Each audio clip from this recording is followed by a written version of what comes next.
Hi, welcome back. For those of you who are new, my name is Natasha, and this channel is a homeschool vlog as well as a family life vlog, and just all the things that I'm passionate about. Well, today's video is going to be the last of this series about the curriculum that we have used this past year, as well as flipping through the curriculum that we'll be using this coming year. I will do more reviews as we start the curriculum and let you know how we like them. And today's video is the final one, all about math. So when I first started researching homeschooling, I have previous videos about this. We started following the well-trained mind. And it's not that I needed to necessarily stick to what the well-trained mind recommended, but it gives you a very thorough review over all different sorts of curriculum and the good and maybe bad parts, the pros and cons of all of them. And so it gave me an overview. Now, the well-trained mind doesn't have a math curriculum, but it gave us an overview over different math curriculums, as well as explaining to us two major types of ways of teaching math. So procedural math is basically you have the child memorize the steps or the actions that need to be taken in order to solve a math problem. This is how I was taught, and an example of this would be to memorize all the times tables and drill them into your head until you just have those numbers memorized. So 5 times 4 is 20, and you would be memorizing those actions, those procedures, in order to solve the math problem. And that is finding out the how of math. Now, another form of teaching math is called conceptual math, and conceptual math is understanding the whys, seeing the bigger picture of how the numbers actually work to add up to or to result in the solution to the math problem. So rather than just having steps memorized, you're able to solve problems without even necessarily knowing how to do the steps, because you're able to see math in a different way. Now, math can also be taught in what's known as spiraling and mastery. Spiraling is where you're continuously reviewing. In one math lesson, you might learn addition, subtraction, multiplication. You're learning it all together, reviewing at the same time. You'll introduce one new concept, but you're always still reviewing the previous concepts that you've learned and always spiraling back to what you have previously learned on a continuous basis. Whereas mastery, you are sticking with one subject, one topic, until it becomes mastered. So you might stick with addition from 0 to 10 for a very long time until you move on to then subtraction from 0 to 10. And so that is what is called mastery versus spiraling. So those are the different concepts. I looked into all of those things. I reviewed it. What I thought would be best for Olivia for really a long-term, deeper understanding of mathematics would be a conceptual math. And I prefer personally a mastery approach. But the one that fit us best was called Singapore Math. Now, Singapore Math, I'm not going to do a review and a flip through as I've done with other subjects over these past series. I really kind of wanted to talk about it because this information seems to be only just getting out. I belong to a few Singapore Math Facebook groups, and it has been quite confusing, but I think I finally am understanding this concept of Singapore Math. I knew that Singapore Math was something we wanted. Research has shown that the reason why it became popular in North America was that the grades of Singapore and other countries that followed this type of math for students average was much, much higher than in North America. And I also had read this book called Knowing and Teaching Elementary Mathematics by Liping Ma. I'll link this down below. And this was a study of Chinese versus United States math teachers. And they found that the majority of the time, the math teachers from the United States could not explain the why the solution of a problem was the way it was. However, the Chinese teachers, so all the teachers could do the math problem for the most part. Some could not. but they could not, the Chinese teachers had a deeper understanding. And even if they at first may not have understood the math problem, by using their conceptual knowledge, they could figure it out. And then they could explain it all out in words. And there was just a deeper level of understanding. And so what the point of this research was to show that conceptual math allows for a deeper understanding, which for these other countries that chose this form of math, showed that there was an overall higher grade average for the students who use this form of math. And so this is now becoming very popular in North America, and a lot of schools, particularly in the United States, are adopting the Singapore math method as their main curriculum. So it's known now that conceptual math is, everyone has their own opinions, but is a math that does promote a deeper and better understanding of mathematics. So I chose Singapore math. So in the well-trained mind, it listed Singapore math, it explained what conceptual math was and all of those things, but it just had the name Singapore math. So I just Googled Singapore math, and it turned out to be far more complex and confusing. So I just want to break down to you. Singapore math, the curriculum's actually not called Singapore math. There is no curriculum called Singapore math. The name Singapore Math, when you Google it, is the company that ended up first having the distribution rights to the math curriculum that was being used in Singapore, that was being written completely by Singapore teachers, then translated into English, and the company who named themselves first, Singapore Math, had the rights to distribute their math curriculum. Now, the math that was being distributed is actually called, the original one that was translated into English for North America was called Primary Mathematics, the Standard Edition. That's the very first one. That one is the closest to the Singapore math being taught in Singapore. And then that same company, who is, let me just tell you, Marshall Cavendish, I'll link these all below. So Marshall Cavendish is the publisher who is in Singapore and has created this math curriculum based on the math that is taught in Singapore and written into English with the help of American teachers who are then translating it into English. Now, I belong to a Facebook group that is run by one of the authors who's an American teacher. And so she is not just translating it and then publishing it in here in America. What happens is they are translating it, sending it back to the teachers in Singapore for their approval to make sure that they're not getting anything changed from the conceptual method of teaching. And then they're getting the okay, and then it's being printed and then released in North America. So the ones by Marshall Cavendish, which is most closely linked to the way that they teach math in Singapore, and this original form of conceptual math, is Primary Mathematics, the Standard Edition, and then they eventually developed one called Primary Mathematics US Edition, and that was the one that was adopted and written more so for the US public school system. And they also have Math in Focus, which was also a curriculum written more for public schools. The two that are most popular are Primary Mathematics Standard and Primary Mathematics US. Now, what is so confusing is that many people, and I believed up until about a month ago, that Dimensions was also another sub-edition in this family. So Dimensions is not published by the Singapore publishing company. The Singapore Math, the distributor in the United States, decided to go ahead and write their own curriculum. So it is very similar to the one taught in Singapore, but they developed it on their own. They wrote it and they publish it and they print it, and there's no consultation involved with the Singapore, where the Singapore teachers are the ones that are consulted for the Marshall Cavendish curriculums. So they're two very different curriculums, but there are similarities because they are both based on conceptual math and the math that is taught in Singapore.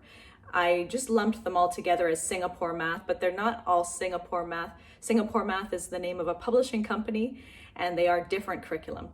I personally chose primary mathematics standards because it said that it was closest to the original math taught in Singapore. And so that's what I had chosen. Now, after I say all this, so this year I already bought all of my curriculum for 2021 and 2022. So I'm not going to return it or get a refund. I'm just going to stick with it. But for next year, Marshall Cavendish, who's the publisher for the original math in Singapore, has finally decided to come up with an updated version of their math because their math books looked pretty outdated. It could be a bit confusing because there were so many different editions that sometimes didn't overlap with each other in the way that pages were numbered and all these kinds of things. And just a bit of updating needed to be done. They're finally streamlining their curriculum. It's going to be called Primary Mathematics 2022. It has already come out. People are already ordering them. I had the privilege of viewing it completely online through our Facebook group. It looks beautiful. It's all in color and it's far more streamlined. So I'm going to show you what the number of books that I had for this curriculum that I had. But with this curriculum, there is one student workbook and one teacher's guide. So 2 books is all you really need to teach the curriculum. They do have some extra books along with it for extra practice and tests and things like that, but they're not necessary. If you're to just teach the math itself, there are 2 books, which is amazing because you'll see what I had here. Well, so there's part A and part B. So part A for semester 1 and part B for semester 2. So there would be one workbook for student book for A and a student book for B and a teacher's guide for A and teacher's guide for B. So I'll show you the differences, but it is beautiful. It's in color. It's a lot more user-friendly. There's a lot of extra added things to it where they're now including STEM into the curriculum and some STEM projects and things like that. And it's more in tune with the things that math now these days are looking for, which is including the STEM and more hands-on and things like that. And so it's really impressive. If you can search that up to look for the Primary Mathematics 2022 and see it for yourself, I love it, and I do definitely plan on buying that. And I'm very happy with Marshall Cavendish. So seeing what they're going to be teaching, and now it's going to go from kindergarten only to grade 5. So for grade 6 and up, you will have to find a different curriculum. Primary mathematics, the older one, was from grade 1 to grade 6. And there wasn't a kindergarten. A lot of people would start with dimensions for kindergarten and then move to primary standards or primary US edition for grades 1 to 6. So let me just show you what we used for grade 1 is this. So this is the stack of books that we used for math for this year. So for semester A, or the first semester, we have a textbook. We had a workbook, and they're not very thick, but that's for semester A and semester B, semester A workbook and textbook, and then semester A home instructor's guide. And then for second semester, we had, I think I showed you 2 textbooks. I did. That's how confusing it is. Oh, there it is, okay. So for semester B, we have a textbook, a workbook, and the teacher's guide. So another thing that is I found the website very difficult to navigate, and I found it very difficult to even understand all these different editions. And so when I ordered all of these, I ended up getting the primary US edition home instructor's guide, so a completely different edition, but the primary standards edition workbook and textbook. And it was a bit confusing when I first tried to navigate. The page numbers did almost overlap, but not quite. When I figured out my mistake, I just decided to go with it and go through and figure out which page numbers went with what. Standards does teach a little bit more than US edition. For example, in the later grades, I believe 5 and 6, they start teaching negative integers. So there's a little extra from standards that US edition didn't teach. But I didn't have that issue with grade 1 math. They did pretty much teach everything the same. The lessons and answers, questions and answers were all the same for both, for primary and US edition, or standard and US edition, so that the answer keys still worked and everything still worked. But the reason why I didn't want to give this up was because I found out that the Home Instructor's Guide for the Standards Edition, now this is, sorry this video is turning out to be a rant, but it really is confusing, but it's very rewarding in the end, and I do love the way that math is taught in the Singapore way that's conceptual. And so I just feel like it needs to be explained because it might help some of you understand it, because I found it so confusing, and so do many other parents that I've spoken with in the groups. So the Home Instructor's Guide for the Standard Edition is not as user-friendly as the US edition, in that the US edition is really somewhat scripted and tells you what to say to the student, what to ask, and how to explain how to get the right answer. So it's a bit more user-friendly in that way, and grade 1 math is pretty basic, but I think that would be extremely helpful as it becomes a little more challenging, because I was very good at math in school, but I'm not sure that I would know how to explain to do something. It can be quite tricky to actually teach and explain something that we know how to do, but how do you get someone else to understand how to do it? Like trying to teach someone how to whistle. How do you explain how to do it until they can actually figure it out for themselves? So I won't flip through these, only because I'm not planning on continuing with these for the year after next. I am planning on moving on. There are so many videos and flip throughs for these, but I just want to kind of give a quick review. So that is what I used last year. We loved it. Olivia did so well in it. I was really impressed with the way that it explained things. Now, so I forgot to mention, so there's a spiraling and a mastery approach to teaching math. But Singapore math, excuse my throat is dry, actually claims to kind of combine spiraling and mastery, and they like to call it something else. So they call their method concrete to pictorial to abstract. So they start out with actually individually counting out objects, and then they show, excuse me, I'm gonna get some water. And then they show pictures to describe what is happening in the math. And then they show the abstract form of the math. I'll just give you a brief little look at the level A, 1A. So they would show here the number 0, the word 0, and in this sort of a domino, no dot. And there's no picture. And then here there's one robot, 1, and 1 dot. 2 dolls, 2, and 2 dots. And so that's just an example of how they show counting and numbers in a variety of different ways, with the hopes that one of those ways will stick, or that the child will understand all 3 ways, and it helps them to understand numeric value in a variety of ways, rather than just having a number 2 and understand that's 2. Just memorize that number 2, that's what 2 is. It helps them to actually understand what the meaning of 2 is.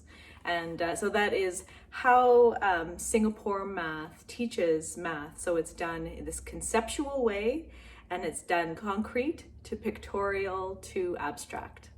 So last but not least, what we are doing this coming year for grade 2. So I would have loved to have gotten this new curriculum, but I am going to stick with this. I had bought it all. I really think I would have a difficult time getting a refund because I bought it way back in January, and it came from the US, and I ended up paying taxes for it crossing the border. And so it would be too much of a hassle for me to try to return it and get my money back. And so we'll do it all. But this is all the stuff that we're using for grade 2 math. So the other thing is because I loved the US edition Home Instructor's Guide, and I had a bit of a tricky time navigating it because it was a different edition from my textbooks, I decided to obviously stick with one streamline edition, and I went with the US edition because I did love the US edition Home Instructor's Guide for grade 1. So I have here, there's so much here, I don't know what is what. Okay, that's textbook. So this is the textbook for 2A. This is the textbook for 2B. This is the workbook for 2A. This is the workbook for 2B. Here is the 2A Home Instructor's Guide and the 2B Home Instructor's Guide. And for extra practice, because sometimes I found the lessons were very short. There's not a lot of lessons, a lot of practice questions. If you feel like you want to keep working on something, I would end up writing out more questions just from my head to give her more practice. So I decided to pick up extra practice questions. And we may end up just even using it for the summertime for review. That's kind of what my intention was. So we could use it for extra practice throughout the year or for review questions in the summer. So that is what we are doing for grade 2. Now, so the curriculum for the new one coming, Primary Mathematics 2022, is all in color. For these ones, only the textbook is in color. I'll show you. So the textbooks are fully colored with pictures, and the workbooks that correspond with it are completely black and white. But there are no more, for the new edition coming that's already now released, there are no more 2 books. This is now combined into one, and it's all in color. So it's just a student, the student book, which is the text and workbook combined. And but you do need to get either a teacher's guide or the home instructor's guide to help you out, because there's really no other way to teach the lesson. That's one thing that a lot of people, and I actually initially just got the textbook and workbook, not realizing that you can't teach the Singapore Math method without one of the guides, because the guides are how you then explain the conceptual method and with your student. Anyone could open up a textbook and just solve this math problem. But how do you explain how to solve that in a conceptual way? How do you explain the deeper meaning of it? So with Singapore Math, it's essential to have the teacher's guide or the home instructor's guide. Now, what the difference between a home instructor's guide versus a teacher's guide is that this is written for the layman at home. It's user-friendly. It does not use the teacher lingo. Where a teacher's guide was written for public school teachers to use for a classroom. Often they were written so that you could have activities and things for an entire classroom, where this is meant for, could be used one-to-one, or you could use with more than one, but it explains it in a user-friendly way for the layman, the parent at home, to teach math. So that's my preference. There are some people who choose the teacher's guides, and I know some homeschooling moms who were teachers who just prefer using the teacher's guide. So it's really just a preference choice. But that is all I have for you. We are really loving Singapore Math. Again, I call it Singapore Math, but we are loving primary mathematics. And really the Singapore Math method of teaching math, so dimensions and primary or math and focus, are all really great curriculums for teaching math in this conceptual way. And they all do the pictorial or the concrete to pictorial to abstract. And it's a really great way to give your student a great foundation in math and give them a good head start. And understanding math is such a core, important thing for so many other subjects in school. But I thank you so much for watching. I thank you for following along in this curriculum series. I hope to be moving on to some other series coming up in the near future, and I hope you can join me then. But until then, I'll see you in the next one. Bye.